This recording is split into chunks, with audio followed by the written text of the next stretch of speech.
Сезон клубники у фермеров из Янтиковского района продолжается до осени. 8 лет назад супруги Кузнецовы, учителя чувашского языка и литературы, решили организовать свое дело на земле.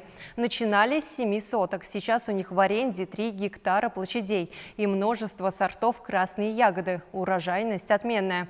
Подход к земледелию изменился после обучения в школе фермера. Теперь они знают все секреты успешного выращивания ягод. О том, как педагоги стали аграриями, расскажет Наталья Егорова.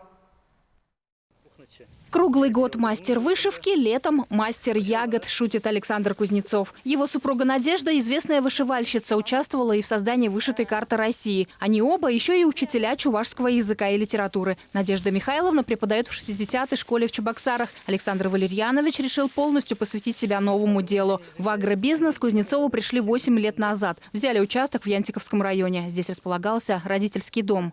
Сначала на 7 соток посадили, потом на следующий год до 15 соток довели. Потом занимаемся на 15 сотках.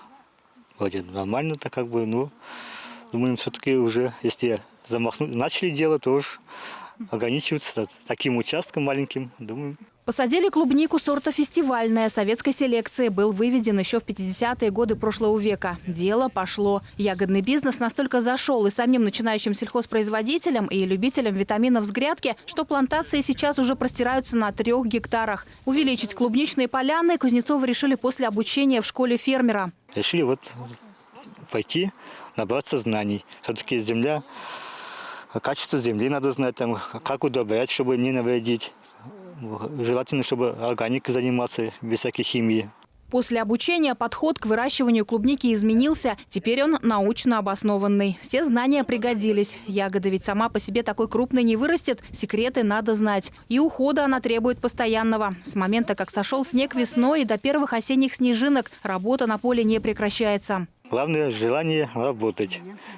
Говорит, земля любит тех, кто не ленится, кто с утра встает с солнцем, с первыми лучами солнца, с ними ложится. Азия, Джоли, Мурана, Альбион, Купчиха. Одни сорта отходят, начинается время других. Ягоды плодоносят непрерывно до поздней осени. У каждого сорта уже есть свои поклонники. Кто-то особенно фестивальную уважает, вкус, как у ягод с грядок бабушки. Кто-то любит Азию, крупную и сладкую. За ведерками, полными витаминов, приезжают сюда издалека. За ягодами приехали, у них очень качественные, вкусные ягоды.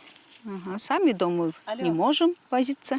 Очень много работает, с ним надо. Планы у супругов большие, но есть проблемы с водой. В чистом поле взять ее неоткуда. Речка неподалеку высохла. А полива ягоды требует регулярного, поэтому ставятся бочки. Сейчас в первую очередь Кузнецовы хотят решить вопрос с водоснабжением, а потом уже и крестьянско-фермерское хозяйство организовать. В планах небольшую линию по консервации клубники тут же открыть. А еще увеличить ягодное разнообразие. Посадить тут вишни, сливы, абрикосы, жимолости и черную смородину. Наталья Егорова, Алиса Александрова, Вадим Владимиров, Вести Чувашия.